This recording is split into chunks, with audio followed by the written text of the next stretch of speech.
well, thank you. Build around that. Everything's good. He's looking for, I guess, I don't see it. I think it's gone. So, you know, Projection. I think you're just gonna look at it as, you know what, you're not the right fit here and you're just gonna move on. That's the projection. I mean, there's one He's, well, it's not just him. It's the whole team. They're very talented. They're not smart about the way they play football. Just the one play. Did you see the one play where the guy came in motion and ran over the running back? Seriously, what are you thinking? I mean, youth football, we don't do that. I mean, first of all, what had to happen was that he went in motion and he wasn't supposed to, because they weren't, the quarterback or the running back wasn't expecting that motion. Yeah. Generally, when a guy goes in motion, he lets the quarterback know he's passed, and that doesn't happen. So the fact that he didn't even see him, he wasn't supposed to be moving, which is, Herman was playing the worst game of his life. So that's not the class. That's not the on the field. Those are the classroom. You could tell just by the way he was running his patterns. He wasn't running the right patterns. Winston's thrown to a spot. He's nowhere close. That's okay. We'll explain. I They'll mark don't it. care how bad, you're They'll not mark that it the far. way they want. Okay, you're not running the right patterns. And the guy was in, I don't know where he was. Yeah. Yeah, I didn't But they're think about just that. athletic. But they're The guys who you can't play that game stupid. You can't be stupid about it. James Winston actually, he reminds me of Jay Cutler. Because he had very strong arms, and he relies on trying to throw it within windows, and he just controls it. Sometimes he wins, Oh, yeah. a lot of times he loses. He's talent is there, but the discipline comes and it goes, and you've had 5 years now. That's a career for For their most size, guys. they'll pass. These are 5 years he's had, because that contributes as well. He's had good coaches. I mean, not terrible. I remember the old days. The Lehman Bennett. We'll pass these, the other side. I'll pass these down. Yeah, I sat in those stands. 14 seasons. All right, For us. And then- for you. All right.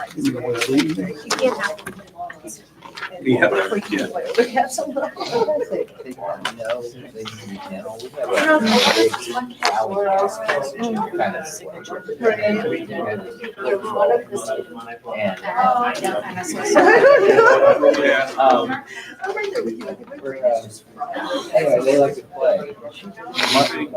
He's twice the size. Very well. You know, they're not like too rough. He was on the previous president doing like this. I'll try to put together on, like, send it to, you know. So We always go over time. I think that's what we're doing. you're going to do it before. Probably more liable.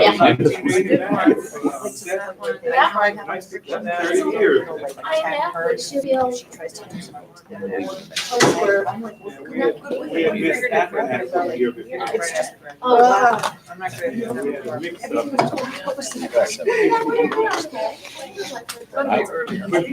That's me. Came next time, Yeah. and he actually ended up catching a cab from the airport. I was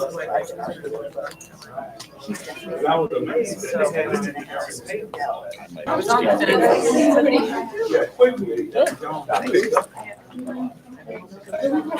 It's like for what I said. But I want this is that.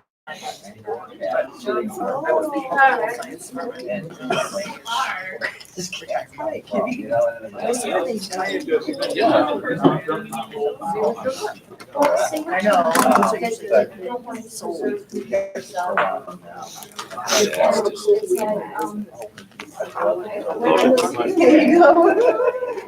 My dog, I was like this.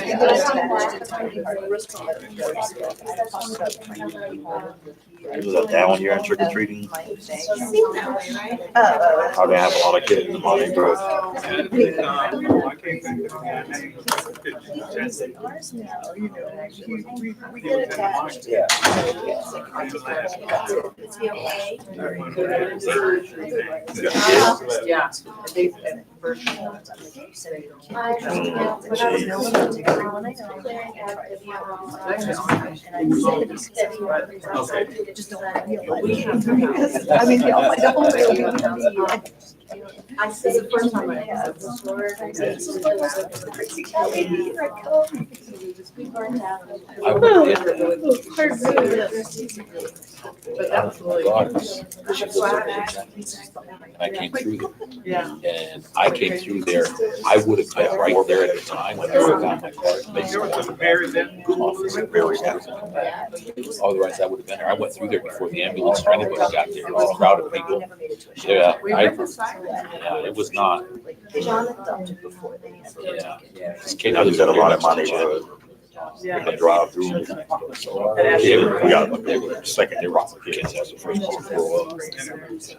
I'm always apprehensive about that. When the little kids be running across the street all the time. And I always go to my neighborhood slow because of that. Yeah, and I think that there is a flash on the plan.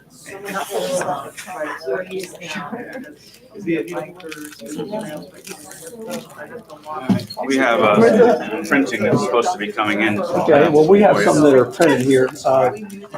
Apologize, they're not headed very well, but these are union proposals on wine garden rights and on faculty offices.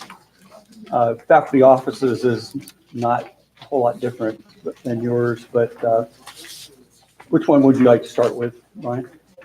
Why don't we do the wine garden? Wine garden rights? Okay. Our concern is that when faculty members are called to a meeting, the supervisor generally asks them to come to a meeting. And that meeting could have something to do with discipline or may have nothing to do with discipline. But if it has something to do with discipline and when they get there, then basically a lot of time is lost if they want representation.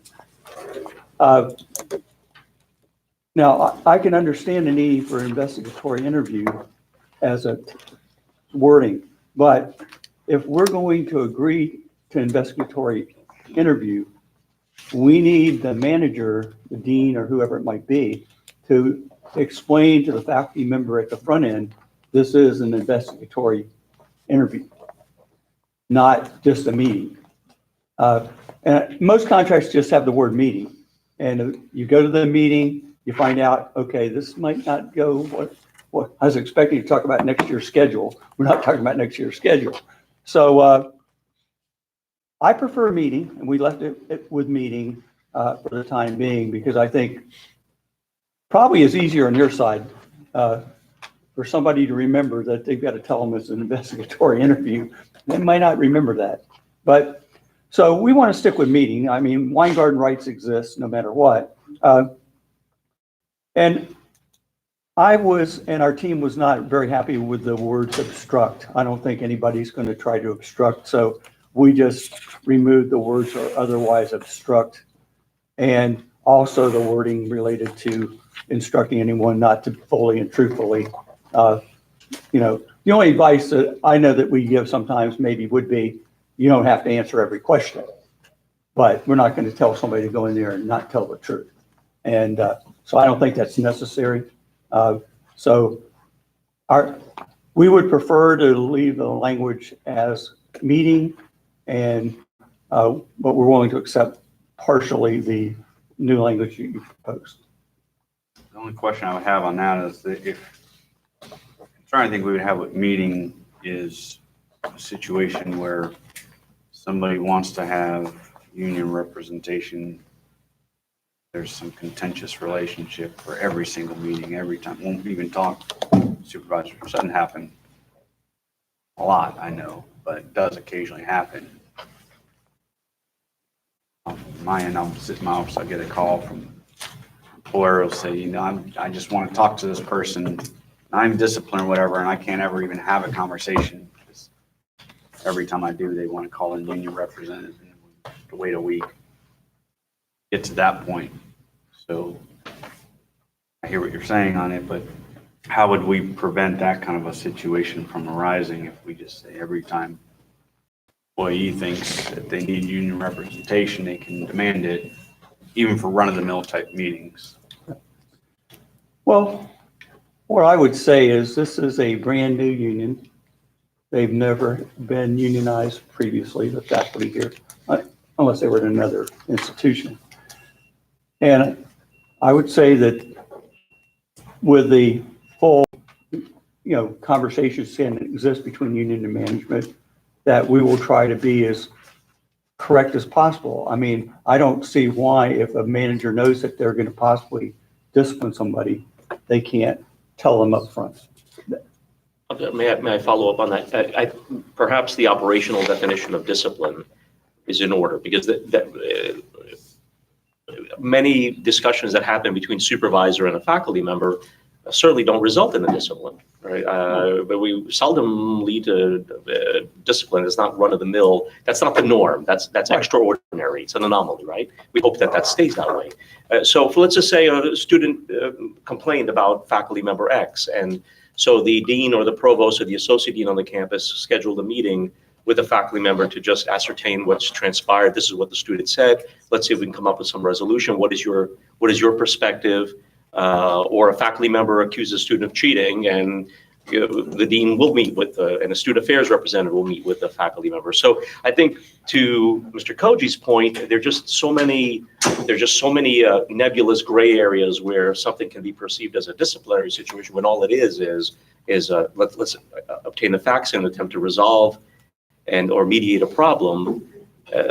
So are there more substantial issues that you see from a disciplinary perspective? Because if I want to meet with a faculty member about a schedule issue, let's say, and we need to change a schedule, or we regularly get emails from faculty members to deans or provosts about concerns about particular matters. And the dean or the provost might say, rather than putting this in an email and just having this interchange, let's just meet and talk about your consternation. Well, yeah.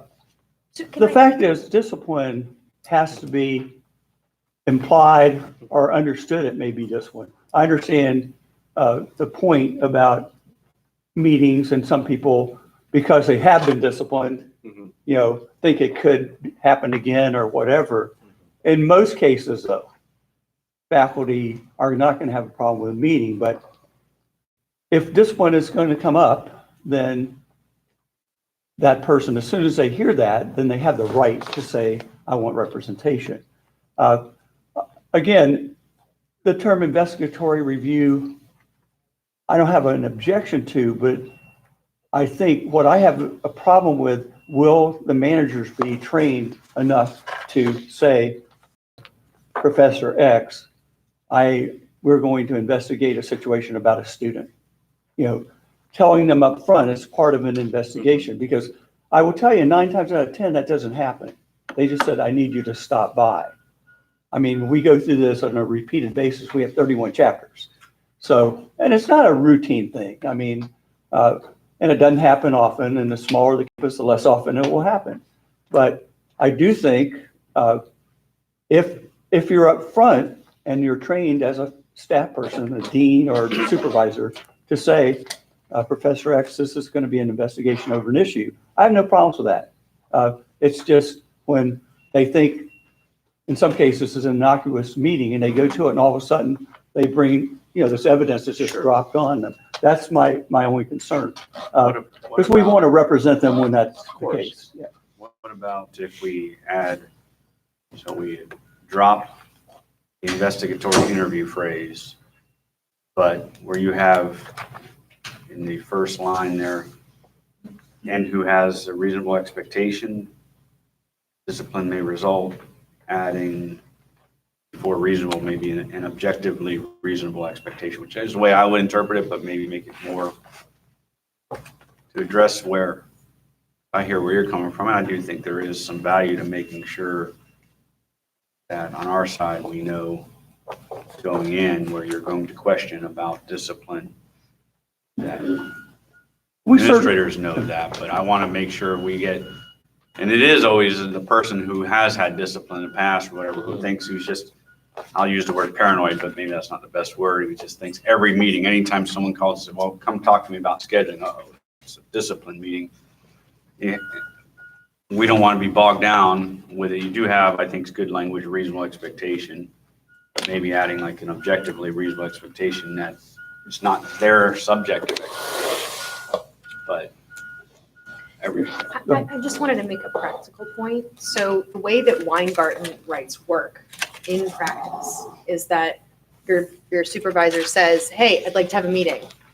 You don't get to just say, I want union representation. You have to posit the question, will this meeting result or could result in disciplinary action? If they say no, you have the meeting and there's no need for union representation. So I think part of that scariness of, oh, we have a meeting and therefore I get to have a union rep, that's not really how this works in practice. yeah, but That's, I'm 9 just, times out of 10, that's true. For the folks But that may one not time out know, of 10 that's- with someone Right. else, Yeah. shoot them an email, said, I'd like to see you to discuss scheduling or whatever, and then I get an email back that says, I'm not going to meet unless I can have my representative. Well, times out of 10, probably more than 9 times out of 10, the meetings aren't anything to do with this one either. Right. We- Correct. We know that. Correct. So I'll let the team look at that. I mean, that's something that won't take very long to really determine if we can. Are you okay with the end part, the changes we made? and Yeah, the- we'll want to talk briefly, but I don't see a problem with it. We leave the interference in whatnot, the rest of it. Okay, I think we're all on the same page. yeah, I think we'll get there. So I don't have a Yeah. heartburn with that. I No. doubt we will. Okay. Uh, We'll look at the, Then we gave you one back on faculty offices. And I think we marked through college because we didn't change the heading. But our proposal was the one that we just passed forward. We changed one part of your proposal, except in extenuating circumstances. We think that's a more appropriate terminology. And we do understand there could be extenuating circumstances from time to time, but if you have office hours, you need an office. So it's important to have a faculty office. But I do understand, and we do understand the kind of the things that can happen. Let's say there's an economic downturn, there'd be more students enrolling in classes, and all of a sudden you need 4 new faculty members, and immediately you don't have space for them. So, that's an extenuating circumstance as we see it. But we think that space should be made available as quickly as possible. So that's the one concept in A. I think in B, if I'm not mistaken, we've agreed to your language in its entirety, I think, there. And our only issue in C is that people are here during non-operating hours doing work for the college, and they need access. And of course, if you're here, you need access to a restroom. So we continue to maintain that language, how it's determined that access will be granted and so forth. Something we might want to talk about in more detail, but team feels pretty strongly that this is a common occurrence. It's not an uncommon occurrence that they're here on weekends occasionally. So I'd like to maintain the language that we offered in the original draft. If we can give an example, probably several times a semester, we need to come to set up lab tests. And during the work week, we just don't have time. So in my building, M building on West Campus, all the restrooms are outdoors, they're outside hallways. And so there isn't a restroom. There's a bush. I'm being very serious. So they're locked. And there was a volleyball team or somebody was practicing, so I was able to get in. But, that's pretty common for our particular building. The other buildings that you swipe in and you get into G, then those restrooms are open. So it's unique to M building and North Campus. But we are on campus on the weekends several times in a semester. or after hours. Or, or During after the hours. I mean, it's rare that it's going to be, late. I think there aren't that many people there till 10, but sometimes we're there till 10. Sometimes they lock. So we had an idea in that we have a lock box that's in our faculty hallway that has keys for adjuncts. And as opposed to having to issue multiple keys to people, then there's a restroom key. On the second floor, there's just one single restroom. But that's something that's fairly common. We don't want to eliminate the possibility to be able to use the facility. Fairly common. We know at M building, and then we're thinking that at North Campus, those restrooms are also outside. But the security, understanding that if it's outside, then the public can get to that space too. We understand there's a security concern with that. I think we're looking for a solution to a problem that isn't an everyday thing, but I think the value that professors can bring to their job on weekends and preparing for their class the next week or preparing for other activities that may exist is extremely important. They're professionals and they deserve, that kind of recognition. So we don't believe this would be that hard to, accomplish. And in most campuses, it's accomplished already. So it's just the fact of how can we take these few instances that aren't the normal and, put lock boxes or whatever in there to solve the problem. Pretty cheap solution. Yeah, and I think you guys correct me if I'm wrong, the concern that we had on our side, after hours access based on security and operating all the buildings and whatnot, when you have somebody who needs to come in for a few minutes, having everything cranked up and open. Well, we're not proposing that. We just want access to the bathroom during non-normal hours, all right? And that will happen. I can tell you that it's going to happen for me at the end of this semester, all right? Classes are over on Friday, and I'm more than likely going to come in on a Saturday and sit there and figure things out because they're due Monday and I'm in my office. But if bathroom's locked, for guys, not a big deal, but but yeah, we're just asking for access. That's all. Just to kind of acknowledge that because we do, all right? And we also do come in between semesters, all right? It's not going to be unusual for us to be on campus the week of the 5th, okay, before we have to be here on that Wednesday. Many of us do come Monday, and we're all, on the weekend before that, we do that, all right? It is. So that's all. It's not a hard thing. And it's just being consistent too, because if some faculty members have access and can do those things and others can't, that's seemingly not very fair. And I think there's fairly simple and inexpensive solutions to this. I don't think could be that complex. But I think we're relatively close. I think maybe in the next hour or so, we would have 2 more sections signed off on. Yeah, let us talk about it after. We have an article we'll hand down unless you had others. So we did deal with faculty office hours. And I think we're agreeable to your language on the faculty office hours. Well, that's right. I don't think we passed anything over, did we? We printed that out. What? The We printed that one 9.4, out. right? Yes, 9.4. Yeah, 9.4. Yeah, is that the one we printed out Yeah. to sign? Yes. Although it looks different than the other one? Yeah. Okay. Yeah, because we don't know what we're doing on this side. But no, I shouldn't say that. Graham was the technological guru, and I am not a technological guru. So. Well, let's go to this one first, and then we can go back to 9.4 if you need. 9.1 is our counter from the last one presented by the union. And the track changes is, I think we accepted some of your tweaks to it. But the track changes are things that are added to your proposal. We added back that last sentence, by the way, because I think at my recollection, I thought you guys were on board with it, was that there were actually some folks in the bargaining unit that fit too, even though there are some that aren't. There were a couple, I think, in the health programs. So I think the main change that is new for today is really in the middle there.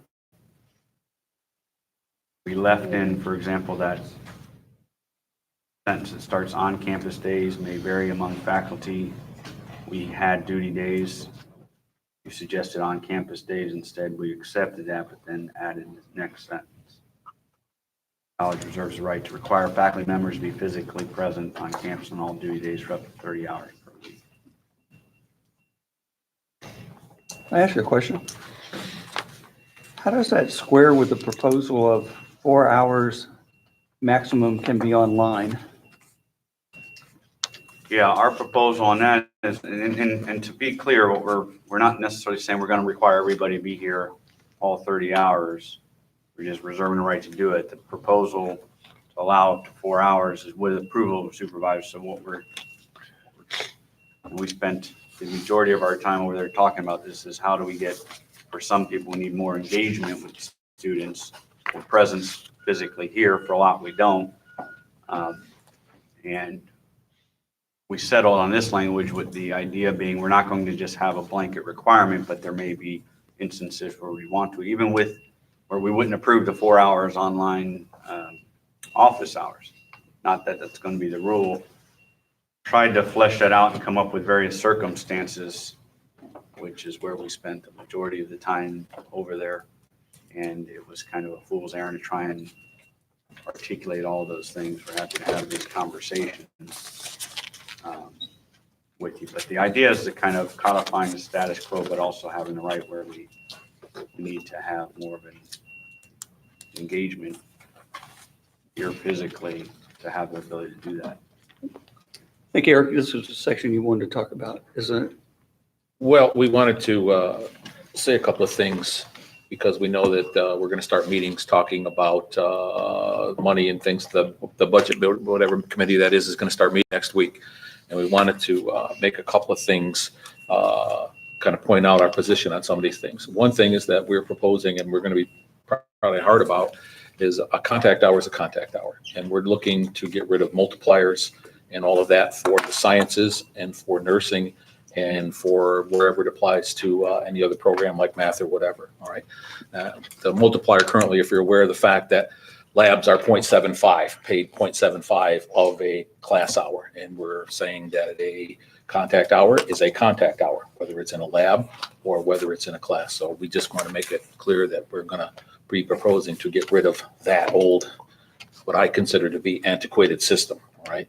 And I know that there are no state statutes that say this. We've done a lot of research. There's nothing that says it. It's just an old tradition that started in the universities, okay, where graduate students taught laboratory classes and faculty didn't feel, or administration or both, that a graduate student should get paid at the same level or the same rate as a faculty member. So they gave them a percentage of that, and it's just kind of fit over into the college system.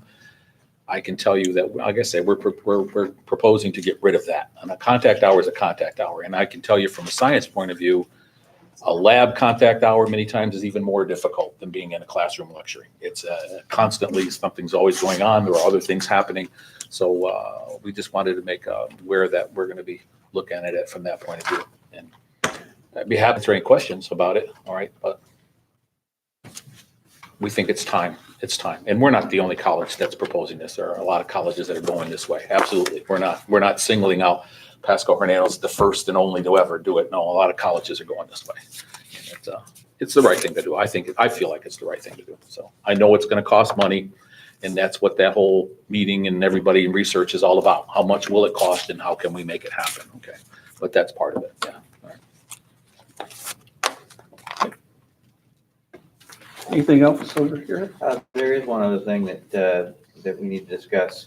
We received an email from Darrell about the family leave being changed. To my knowledge, that has to be negotiated with us. You're referring to the change to how the 12 How he's months calculating calculated. it out. Yeah.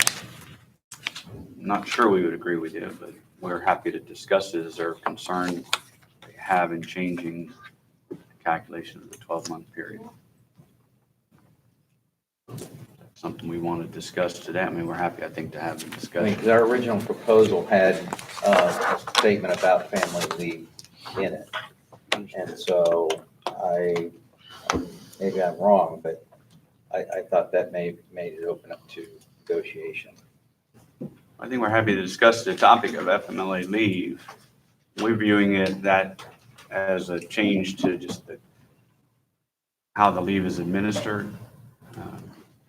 And I'm assuming what you're talking about is to change the definition of how we calculate the 12 months. So I think we had it on a calendar year before. Now it's going to be on a rolling year basis.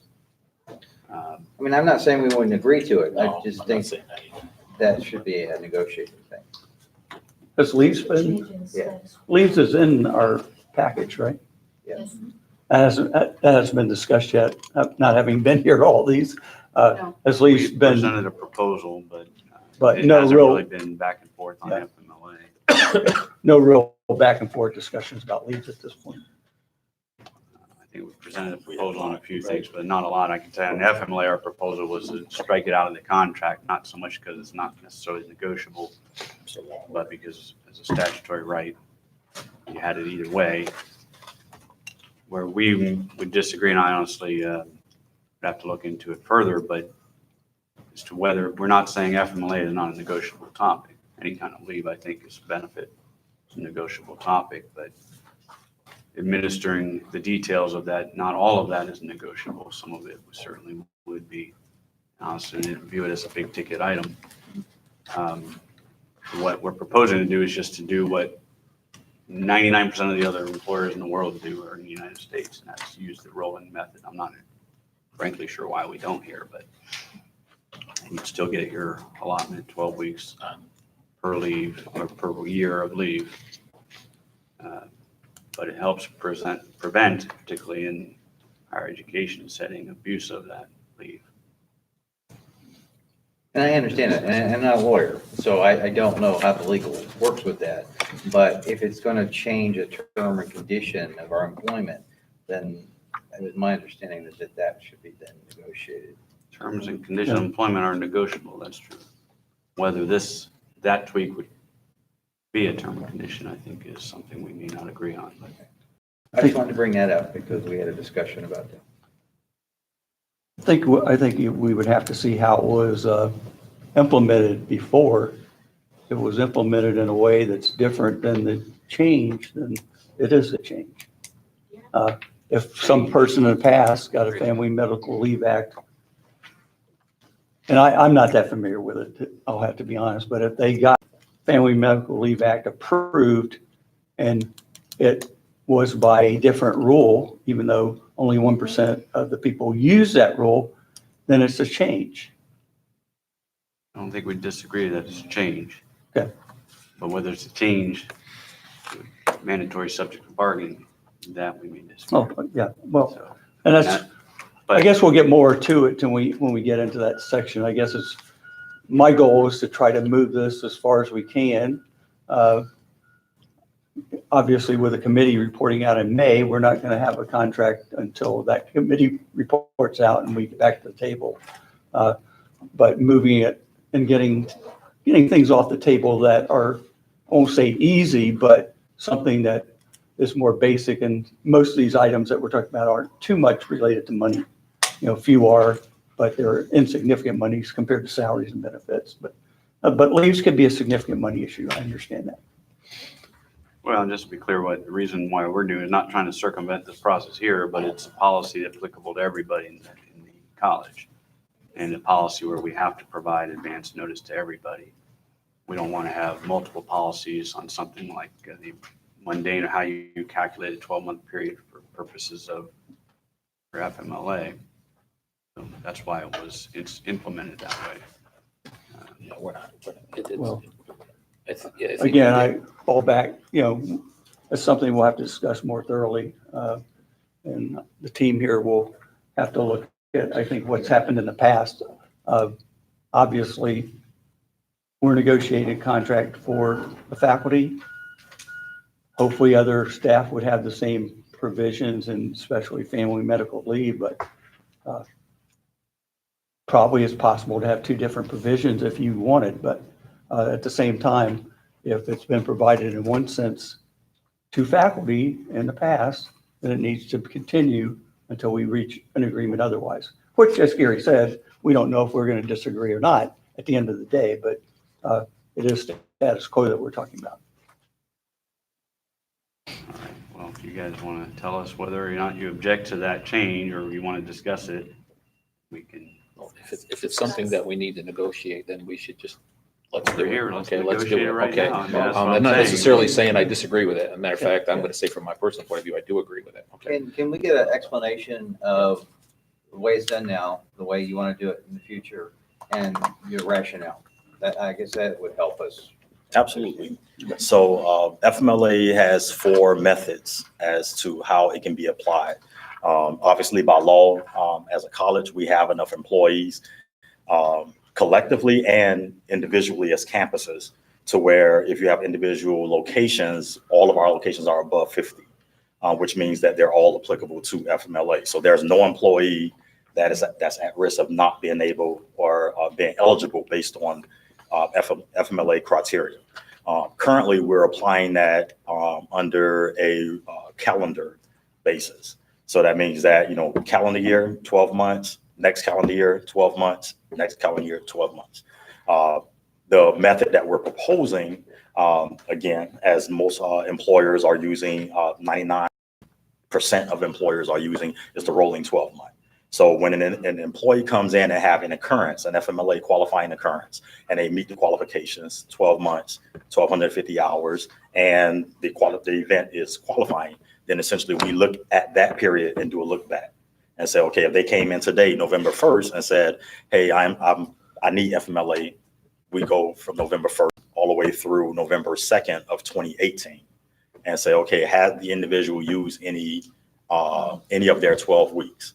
If they had, then we reduce the number of weeks that they had used, and then that's the amount that's available to the employee. If they utilize all of the time frame, then we will let the employee know that they don't qualify. If you're looking at on a 12 calendar basis, however, and using that same method, then when you roll over into January, it's saying that, okay, the person is on FMLA.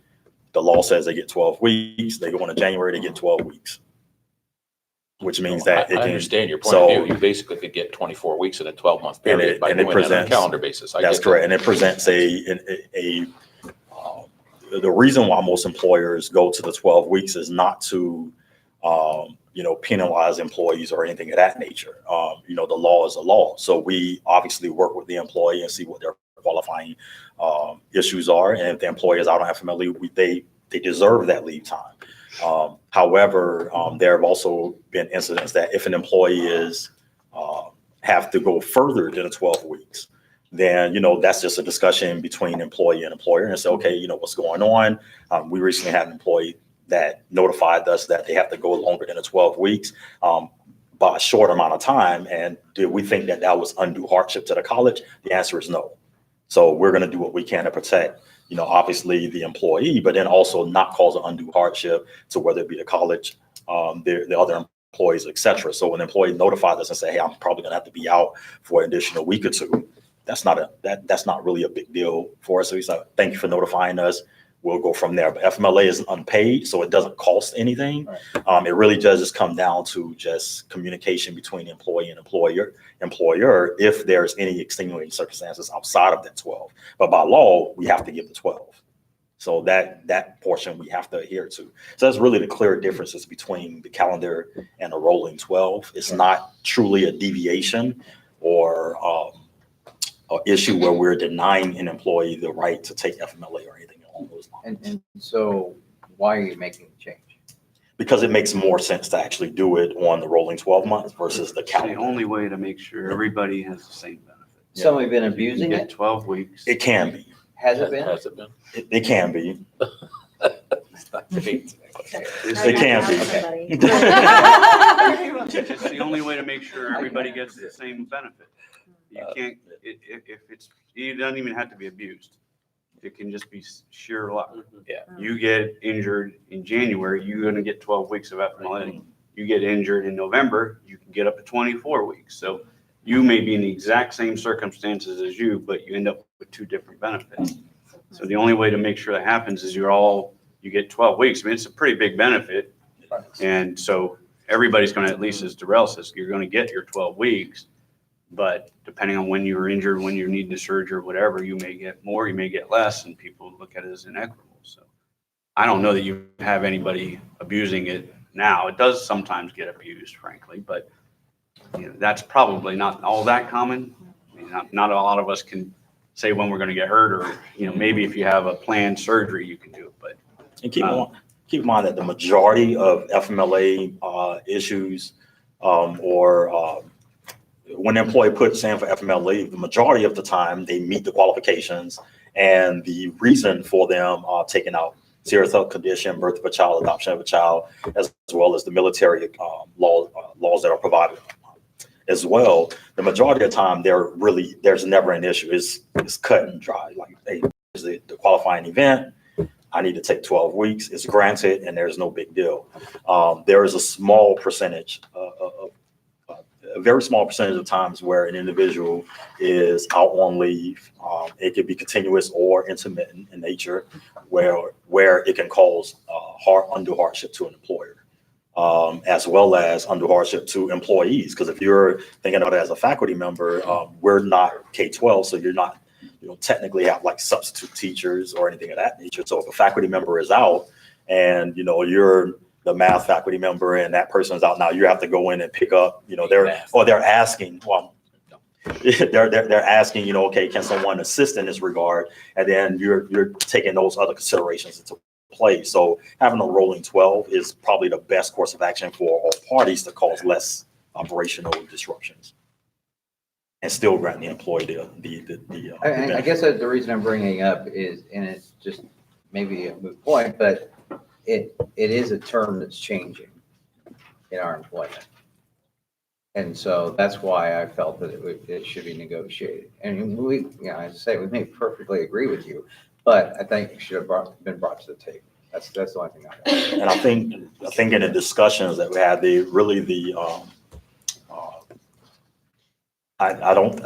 FMLA as itself is the law, so we didn't think that was like a negotiated item. Right. We have to adhere to the law.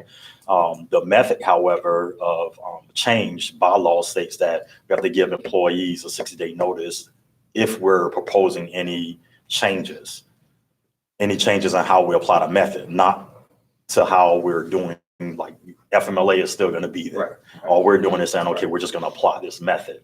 Right. And I hear what you're saying, that, maybe in hindsight, we should had that discussion beforehand here. On some of these things are gray areas where it could be negotiable, maybe not. Frankly, we're already here meeting every few weeks. We might as well throw it out there. So that probably is something in hindsight. I don't That we disagree. should have done. I think it's logical. That way we're on the It's a good same idea. page. Yeah. I honestly, I don't think we looked at it as a big ticket item. It's sort of one of those mundane Well, things. it's but not a huge deal. As we- It's just that if we're negotiating, it should be negotiated. That's Yeah, it. no, I agree. I think as we're going through, we're all going to be learning these kind of processes. I like to say communication on our side is great all the time, but sometimes it's not on my, and that's usually my fault, but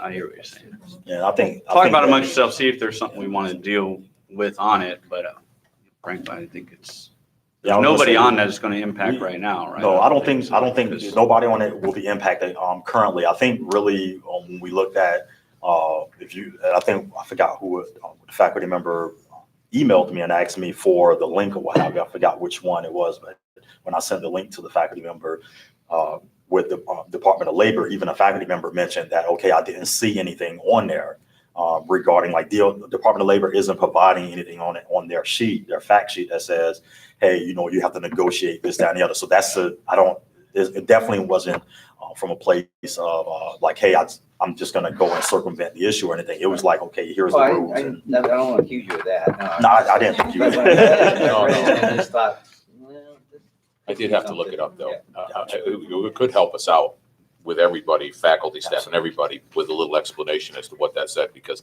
I gotta be honest, personally, I had to go Google and say, what the hell does this mean? It took me a few I mean, minutes to I had kind of go catch there. on to I what really you did. said. And then once I saw it and what it meant to have a rolling whatever it was, then I'm like, okay, that makes sense. But if you could explain that to everyone, because I think there are a lot of people out there that go, "Ooh, what does this mean?" Or maybe they didn't look at it, but, and if it's something we need to talk about, let's just get it out there and get it over with. And two, this this is a unique process in that this is the first contract. There's a lot of learning going on both sides of the table. There are institutions, probably your school district here has probably been negotiating 35 years or so, so it's not new to them. The contract is mature. You're developing here a brand new agreement. We're all learning together. In fact, one of the reasons Graham was here negotiating this contract, even before he was a staff member of UFF, I will add, was it's a rare opportunity for a person to negotiate a first contract. Because we've had collective bargaining began in 1974 when they actually implemented the legislation. So it's a pretty mature process. So, yes, I am. But with that said, I remember voting for the union for the first time we were allowed to vote for a union in Florida too. So that, not many of you have had that experience. But nevertheless, I think both sides are learning. I think both sides are really committed to the process. I know these people on this side of the table very well. They're serving this institution very proudly, and we're trying to do that at the negotiations table as well. So. Well, why don't we take another break? We can kick around the two proposals. You can kick around ours. I know you talked about pizza and all that. If you want to do that, you can do that. I think we can continue to go. Some of them have to leave and I have to stop by 3 at the latest, but I don't tend to eat, so I don't want to hold everybody else hostage. But Well, that's impressive. well, I'll go and binge later. That's the problem. We didn't actually have a chance to respond to the work week. Would you guys want to just real quick so that you have some? Oh, yeah. Sorry. We talked about a little bit about it. I mean, The one I just handed out. No, you we mean? did not. The faculty didn't get to respond to these. The one I new just handed out. You're additions. talking about. Yes, and so I just want so that you. Eric responded about the fact Yeah, that. but those are separate issues. Can I ask a question? The post-secondary adult vocational and technical credit, does that include nursing or no? I think that was the surge tech, right? Right, surgical tech, pharmacy tech, I talked the about medical that. assisting program, Is it the nursing, though? non-credit. Is it nursing? Nursing is a credit, Okay. All right. All right. and LPN. PN, right. So Right, somebody, clock is that what you're telling me? Okay. All right. I think just I have a question why that middle sentence is necessary. The college reserves the right to require the faculty member to be physically present on campus all days of the 30-hour work week. We're now required 25, and we have that 5 flex, which many of us spend on campus anyway, but it's a flex. Why does the administration feel it's important to have that sentence in there? Sure. Just overall, we just believe that we need much more faculty engagement on our campuses and presence on our campuses with our students. There is just an overall appreciation on the part of the administration that we don't have consistent uniform presence of our faculty on our campuses throughout, engaged, visible, present, involved. Some faculty do it very religiously, much more than others. Others are much more minimalistic. So again, it's the reservation of the right, not the absolute that all will do it. But if we see that there's a concern, that we want to make sure to be able to address that. Okay, I understand. I just have a problem with that because may becomes will. Yeah, and the reason I added it to the language is the way your proposal tweaked the sentence before it sort of gives us the opposite impression that when you sit on campus, days may vary, whatnot, that if we're not here on the office hours or whatnot, that particular time, we don't have to be here. And so we didn't want to go the other way of giving the impression that you never have to be I here. understand that. I can understand that. So we went back and forth for about hour and a half to try and figure out the middle ground, how to do it without going one way or the other. And that was. Okay. And Well, we can talk about it. Yeah. I just wanted to clarify that. want to take another break and Yeah. we'll figure out where we are. We're also still looking at 12. So trying to figure out if we can get to a proposal on 12 today. Okay. I don't know if we will or not. We're still going back and forth. All right, thank you. Well, hopefully we'll have a few to sign off on when you come back. We're close on some. I'm not, Yeah. we're not. Very close. I think it's logical. I think it's not. Thank you for your explanation. Just no wonder. We're under contract negotiations, so it wouldn't be, we wouldn't be doing our thing if we weren't at least bringing it up and saying this is something that we should be bargaining Here, for. we have 24. Yeah, I Not that get we it. disagree. I agree with you. It's an unfair advantage. Absolutely. Somebody can take their time from June to January and then get the same time again from January to July. Whatever's, And that's just. Deal. that's- Yeah, it's- Activities always do. Yeah, I